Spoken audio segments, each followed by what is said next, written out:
Indrukwekkend, bijzonder en ik wel heel schokkend om te zien wat er al je gebeurd is. Een steentje bijdrage aan de weeropbouw in Oekraïne.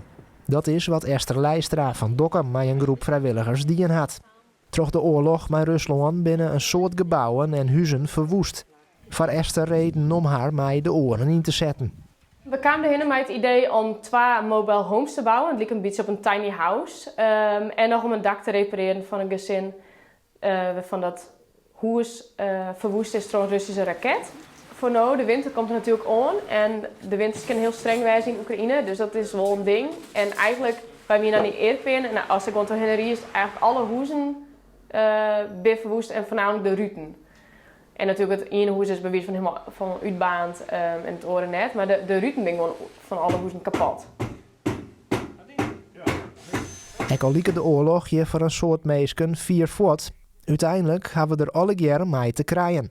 Eigenlijk willen we al hetzelfde, ongeacht West-Wennest.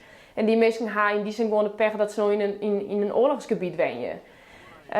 Tuurlijk, de meesten hadden daar directe gevolgen van de oorlog. Alleen hebben wij dat eigenlijk ook. Maar als je eens wat heen had met de gasprijzen nog gebeurt en dat producten duurder zijn of dat dingen schaarser worden.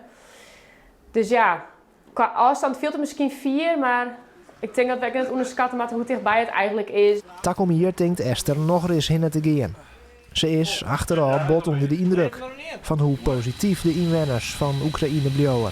Mensen zitten gewoon heel erg op om te praten met elkaar. En dat wij bijvoorbeeld kwamen, dat we het heel erg waardeert. Dus ik denk dat mensen, als het samen met elkaar bezig is, positiviteit creëren eigenlijk echt. Maar het is heel veel verrooien en berieken met elkaar. Dus dat vond ik wel heel mooi om te zien en ook wel weer inspirerend. En dat neemt dan ook wel weer mijn huis.